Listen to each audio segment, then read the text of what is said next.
Phase 1માં તમારું form verify થઈ ગયું છે અને કન્ફર્મ પણ થઈ ગયું છે, તો તમારી પાસે હવે બે ઓપ્શન છે.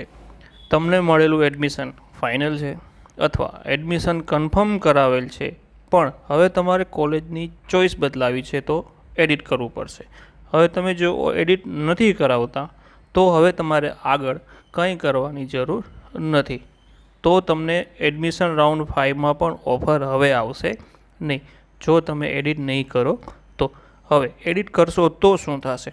તો એડિટમાં તમે ચોઈસ ફિલિંગ કરી શકશો, મતલબ નવી કોલેજ એડ કરી શકો છો, અથવા કાસ્ટ કેટેગરીમાં કંઈક ચેન્જ કરી શકો છો, અથવા કોઈ પણ પ્રકારનો ચેન્જ કરો છો. કોલેજ ચેન્જ કર્યા સિવાયનો કોઈ પણ ચેન્જ કરો છો તો તમારે ફરીથી વેરીફાઈ કરવું ફરજિયાત છે.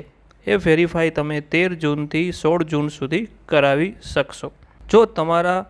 જો તમારો ફેઝ 1માં પ્રવેશ કન્ફર્મ ન થયો હોય, અથવા તમને કોઈ પણ ઓફર ન મળી હોય, અથવા તમારું ફોર્મ વેરીફાઈ ન કર્યું હોય, અથવા તમે નવું રજિસ્ટ્રેશન કર્યું હોય, તો એ કેસમાં શું થશે?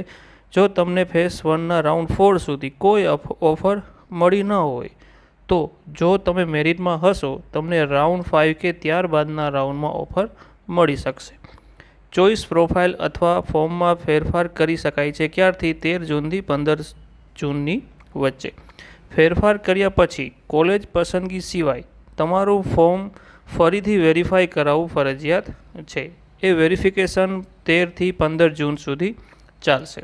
જો ફેઝ 1 દરમિયાન ફોર્મ વેરીફાઈ ન થયું હોય અથવા તમે નવા વિદ્યાર્થી હો, તો આ ફોર્મ આ સમયગાળા દરમિયાન વેરીફાઈ કરવું જરૂરી છે. વેરિફિકેશનનો ટાઈમ છે 13 જૂનથી 16 જૂન સુધીનો. 16 જૂનથી પછી કંઈ વેરીફાઈ નહીં થાય, ચેન્જ પણ નહીં થાય, કશું થશે નહીં.